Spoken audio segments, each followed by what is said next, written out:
Hello guys, my name is Saborius. Um, Today I'm going to be talking about rogues in general. I'm going to be going over a few different things. I'm going to be going over what spec you should be using, in my opinion, your talents, glyphs, and also your stat priority. Um, over what enchants you should be having on each item. And yeah, basically I'm also going to be going over your burst combo, how to get the most out of your burst. Alright, so first of all, there's three specs as rogue. First one is assassination, then there's combat, and there's subtlety. Assassination is spec for a rounded burst. Assassination is a quick burst. Combat is a little more rounded. This does a lot of damage, but over time, with you applying some different things, popping some cooldowns, and then over time you'll get eventually get more damage than what you would get in assassination. And then there's subtlety. I've not really been using subtlety that much. I've heard it's a good spec. Not really tried it out, but I know that it's also a little compared to the assassination spec where you have your cooldowns go shadow dance and just ambush 5 combo points with your prep, and if it's great, ambush really. But today I'm gonna be going over the assassination spec. First of all, I want to be showing you what is important as assassination. First thing you want to be using is your mutilate, which gives you a combo point, 2 combo points if you crit. Then you have your envenom, which you can proc according to how many combo points you have. The more the better, of course, the more damage. Then you have your stun, your kidney shot, and then you have your rupture.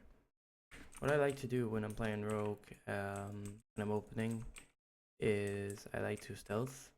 I like to pop my Mark of Death and my Videna at the same time. Open on target with a deep shot. You shoot death from above. And if you have the set bonus, the 4 set bonus, which says that if you vanish, you get both 5 combo points. And the critical strike of your next mutilate, dispatch, and venom or ambush by 100%. So basically what this means is that you get a 100% crit chance most of your spells, so you get 5 combo points. So what you want to do is, now mine's of course on cooldowns, but what you want to do is you want to stealth, cheap shot, mark for death, vendetta, death, cheap shot, mark death from above, vanish, and venom, preparation, vanish, and venom. That way you can do about 350k, 400k damage in about, I don't know, 5-6 seconds, because they're having a shared cooldown. Basically, this should be enough to burst nearly any target if you're fully geared and fully enchanted. So basically, that's how much what you want to do as assassination when fully geared. Also, good thing to do is you want to keep up your rupture with the 5 combo points, and get some add-ons that shows how long time you have on him. As you should have that. I just disabled that for the video. That was basically the rotation. I'm gonna be going over the talents. First one, I like to use the subterfuge. Reason I use this is because you can get off a rogue, you get off a cheap shot, or you get another ambush. That basically means you can either cheap shot both the targets. If I stealth, cheap shot over this target and cheap shot, which you basically had 2 stuns up for about 2 to 3 seconds if you had the cheap shot glyph. So this is for sure the best. The next one, we have deadly throw. Never really used nerve strike or combat readiness. Nerve strike is really good against healers because it decreases reduces damage dealt by 50% and healing done by 10%. That means that basically anytime deep shot or kidney shot, you reduce the damage by 50% and the healing it by 10%. Really good against healers. Combat readiness, use that if you're against double DPS because it decreases. Yeah, make sure they're doing 10% less damage per hit, stacking up to 5 times, which is 50% damage. Yeah. So basically, you wanna use either of these according to whether you're against the healer or you're against melee classes. The next one, leeching poison is never really used. Cheat death. In the long run, this one gives you benefits you so much more than this one, but for less skill rogues, if you're like a new thing rogue, this one is for sure the better option. Because you don't have to worry about using your feint all the time, because this talent reduces damage taken by 30% for 5 seconds when you use feint. Yeah, that's really good. But yeah, if you're a little more skilled, I'd for sure recommend this one. Oh, and if you're a little less skilled, I'd for sure recommend this one.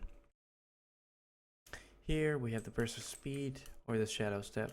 Cloak and dagger is never really used. Shadow step and burst of speed, kind of much a 50-50. I prefer the burst of speed, kind of much a free sprint every 3rd second.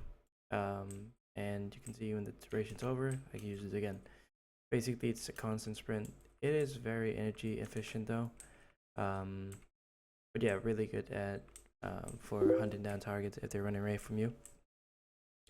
That's the shadow step.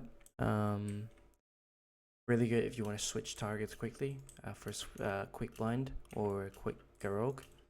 Could also be a quickly couch or kind of much a quickly smoke screen so they can target. But yeah, in most situations, because the cooldown 20-second cooldown, I would really much prefer this one. Prayer of the Week. In the next one we have Prayer of the Week, Eternal Being, Dirty Tricks. Not really much to say here. You could use the Internal Bleeding against healers, but in like for most situations, I'd use this one because here's the damage done whenever you disable someone with the kidney shot, cheap shot, gouge, or stab, or blind, which is kind of much in every single situation. So yeah, kind of much a constant 10% increased damage boost. Here we have again 3.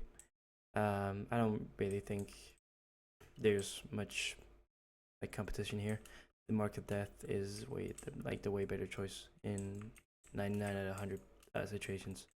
Kind of much get you 5 free combo points for a quick rupture, or quick envenom, or a quick 5-second stun. Works really good in the assassination spec with the Vendetta I showed earlier. So yeah, Mark of Death, I'd always take that. Then we have Venom Rush, Shadow Reflection, or Death from Above. I would say that in when you're using Assassination, I'd say that I'd always use a Death from Above for the burst. In the other specs, which I will be covering in some other videos, I would probably go with the Shadow Reflection for the burst in the combat spec. Glyphs, pretty straightforward. Using the Glyph of Energy increases your maximum energy by 20. Glyph of Disappearance, decreases the cooldown of Vanish by 60 seconds. And also, when the Vanish duration ends, stealth is no longer automatically activated. You never really use that, so basically just 6 minute decreased cooldown your Vanish, which sets it to 1 minute cooldown. Really good. And then I have Glyph of Blind, because normally every single time you attack a target, you get like both your the poison and your crippling poison on him, which will take hello damage. So Glyph of Blind simply just allows you to quickly blind an enemy like a healer, and then it would remove all the poisons you have on him. So that's really much the glyphs I use. You could also use Glyph of Feint for the decreased duration of the elusiveness, but I would say these 3 is way more beneficial and really everything you would need. Yeah. According to stat prior, bio, um, your number one priority is mastery, because your mastery increases your poison damage. So basically, you want to max out your mastery first as much as possible. Reforge all your items if you don't. After that, we have multi strike and then critical strike. Then coming in number 4, we have haste, and yeah, that's kind of much the like the direct order in which you want your stats. So mastery, mastery, multi strike, critical strike, haste, and yeah, that is really much what the order of stats. According to enchants, both weapons you need Mark of Bleeding Hollow, which gives you 500 increased mastery in both weapons, which is your number one stat. On your back, you want 100 mastery and 10% speed, because you get mastery and you get 10% speed on every single back enchant. And yeah, that was really everything I was going to cover in this video. This is a newly started YouTube. All my equipment is new. I'm just trying this out. I want to see how it works. I'd really much like some feedback from you guys. Throw a comment, like if you enjoyed it. Also, please give me some criticism if you didn't. Be sure to subscribe if you like my channel, want to see more content. And yeah, that was basically everything I had for this episode. So yeah. And also, be sure to tell me what you'd like to see next time. And yeah, that was kind of much all I had. So yeah, so Borsi is out.